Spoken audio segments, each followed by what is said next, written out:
Guys, it is freezing here in Southeast Idaho.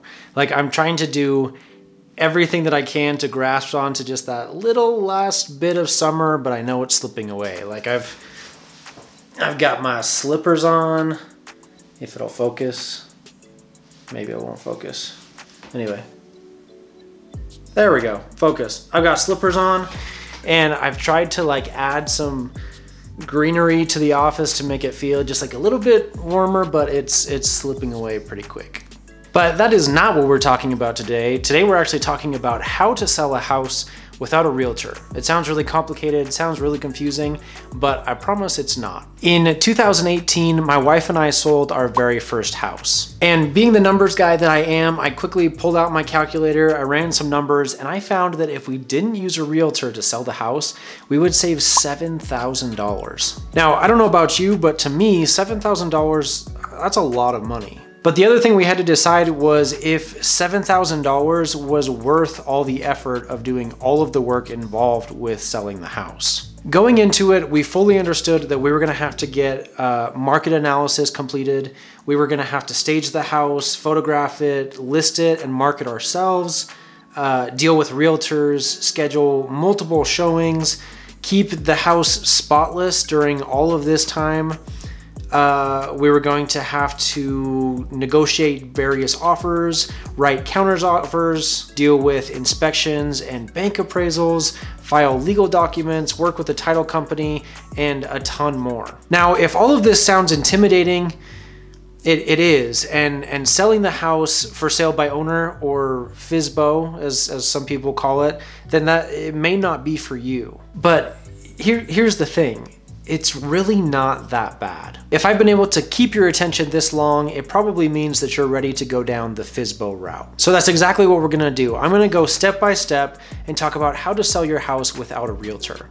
This is gonna be a very detailed video, a very long detailed video, and so if you wanna skip certain parts, down in the description below, I'm gonna timestamp each individual section so you can skip all of my blabbering if you want and get just to the specific part that you want. So without further ado, let's get right into it to step number 1, which is fixing up the house. You know that super long list of house projects that your wife has been bugging you about for the last 6 months?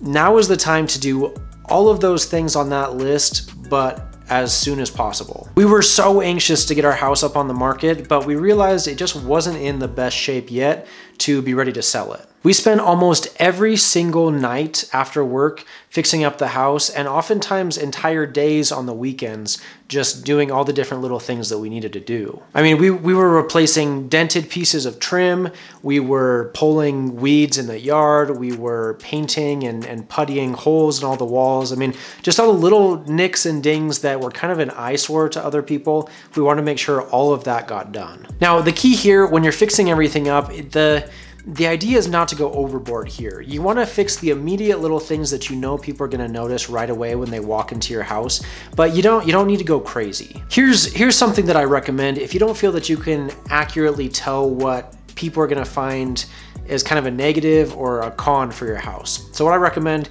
is getting a friend and have them take a notepad and have them walk through your house and write down every little thing that they see and kind of catches their eye as an eyesore.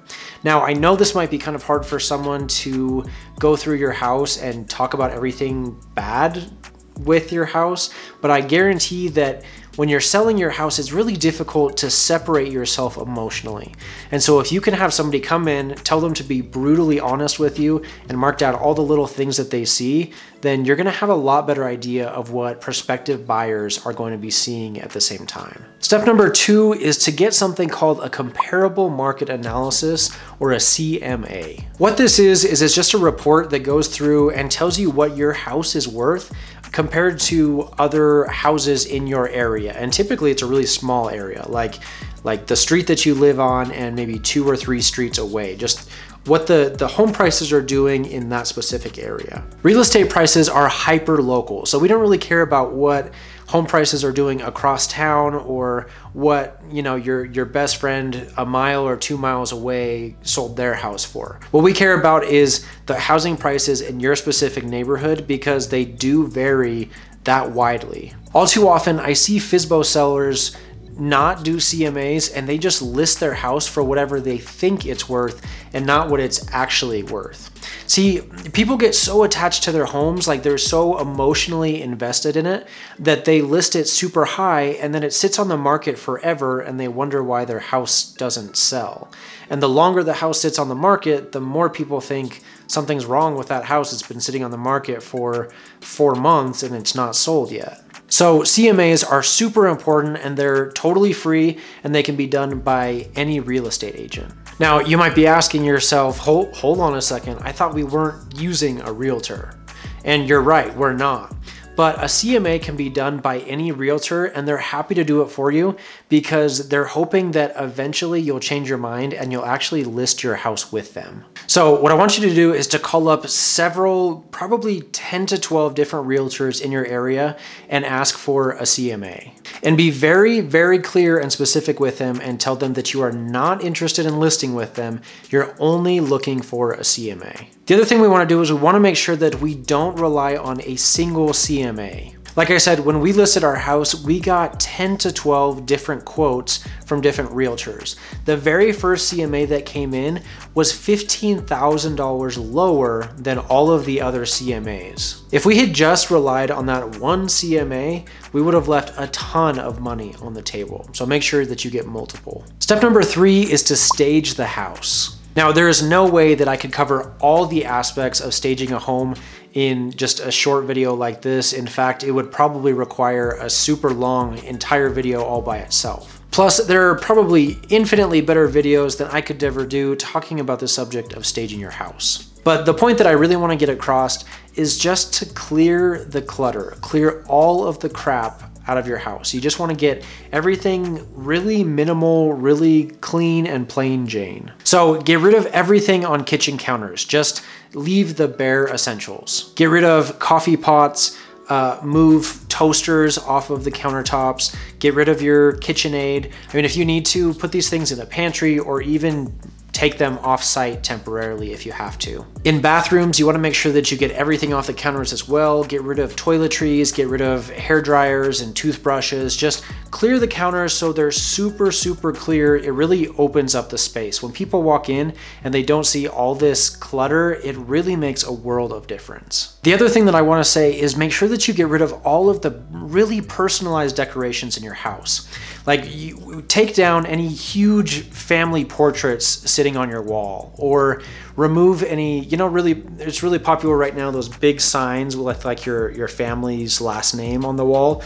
Get rid of all of that stuff. When people walk into your home, they want to envision themselves living there, and it's really hard to do that when your family photo is staring them in the face. Whenever you can, try and really brighten up the rooms, try and lighten them up as much as you can. So pull back the shades, pull back the blinds, turn on all of the lights whenever people are there. Make sure that you add lamps if there's any like corners of the house that seem really dark, because the darker the space, the tinier and the smaller it feels. Again, you don't have to go crazy here. Just the general rule is to clear the clutter, remove a lot of decorations if you can, just make it the bare essentials and you'll be just fine. Step number 4 is photography. Now, I cannot stress this heavily enough to you, but you cannot under any circumstances use your cell phone to take your own photos. I realize that the whole point we're trying to sell our homes by ourselves is to save money, but the photography is not the place to do that.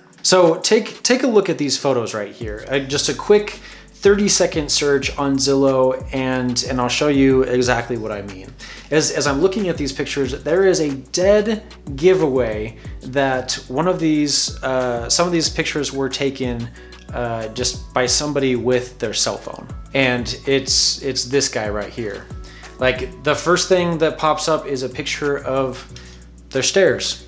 Cool, your house has stairs. Like that, it really sets itself apart. And I mean, as I look through these pictures, I just can't help but think like they're super grainy, it's super closed off, they're super dark. And then I get to this picture. You own a fish tank. Maybe that comes with the house. I don't know. I think you probably get the idea of what I'm getting at right here. Like, do not use your cell phone. Even if you're good at taking pictures, I don't care. Hire a professional. To pay for some really good pictures, you could easily be in the $300 to $400 range. But like I said, this is the best money that you will ever spend. Pay the money and you won't regret it. Step number 5 is to finally list your home. We are finally to the fun part. We get to list the house. Now is the time to get your house out to as many listing websites as possible. That means Zillow, Facebook, Craigslist, anything that you can think of just to get the house out there onto the market. The first thing that you'll need to do is get a property description. So start combing through Zillow just to kind of get an idea of what people are saying about their houses. You want to go through and you want to list all the unique things about your house that that really sets it apart. Do you have a deck on the back, or do you have vaulted ceilings in the living room? Whatever it is that really makes your house stand out, be sure to mention those in the description. But even more important than the description itself are 2 things that I'm going to highlight. On the screen, you'll see a copy of the exact description that we used when we sold our house. But that's not the most important thing. Pay attention to the very first 2 lines of the description. So first, we want to specifically clarify in our listing that buyer's agents are welcome. Whoa there, Bryce. I thought we weren't using realtors. You're right, we are not, but 95% of the buyers out there will be using realtors. Whenever you're a buyer, you actually don't pay the realtor commissions. All of the commissions for the realtor, how they get paid is when the property itself sells. The seller will pay the commissions for both your realtor and their realtor if they use one. If we don't offer some sort of compensation for the buyer's realtor, they'll actually shy their client away from showing your house, even if it would be perfect for them, because they're not going to get paid. Why would they do work if they're not going to get paid? The second thing that you'll want to note is actually your phone number. Make sure that that's in the description itself. I mean, yeah, you want people to know how to get a hold of you, but this actually helps you in more ways than one. Look at this FSBO listing. So in this listing, the people forgot to put their phone number in the description. If we scroll all the way down, keep going all the way down, Zillow will put the homeowner's phone number as the very last contact on the listing, the very last one. They put all of these other phone numbers in here that make it look like they're the people representing the house, but they're not. These are actually paid advertisements from real estate brokers in the area to be listed in that slot. And the sad thing is that it works. Yours is the very, very last phone number here, and so obviously it's gonna get looked over. Once we finally list the house, we've got the property description, we've got your contact information, you're ready to go. Your listing is finally officially out there. Step number 6 is to begin dealing with realtors. Within 2 to 3 days, or maybe even less, you're gonna start getting phone calls from realtors. But sadly, these are not the phone calls that you're looking for. These aren't the droids you're looking for. These aren't the droids we're looking for. These are gonna be realtors who are hoping that they can list your home with them so that they can earn a commission. When we listed our house, we probably had half a dozen realtors call us, and they tried to use all these scare tactics that said, hey, did you know that 942% of all real estate lawsuits begin with for sale by owners? Right. Like I said, it's just a scare tactic. All these agents want is a commission. Just politely tell them that you're fine, you're gonna try and sell it yourself, and that if for some reason you can't sell it yourself, then maybe you'll consider listing with them. Sooner rather than later, you will finally start to get phone calls trickling in with people who actually want to show your house to their clients. Set up a time with them where they can bring their client over to your house, show them the property, but make sure that you do it within 24 hours or so if you can. Anything longer than 36 hours, and it's likely that the buyers will move on to a different property. You want to get them in the front door as fast as you can so that they don't move on to other listings. When you show your home, it is common practice for you as the homeowner not to be there during the showing. As long as they've got a realtor with them, the realtor will walk them through the house and they'll feel a lot more comfortable without you there hovering over them. They want to be able to do whatever they want. They want to look at the house without feeling rushed or judged or whatever. They want to be able to say whatever they want and just look at the house at their own leisure. To make this process easier, what we did was we went to Lowe's or Home Depot, we bought a little lockbox and we put a spare key in there, and then we put the lockbox on the front door. Whenever a realtor calls you to set up a showing, just give them the code to the lockbox, set up a time, and then be sure to be gone before they show up. Step number 7, finally, are the offers. The offers will start to come in slowly.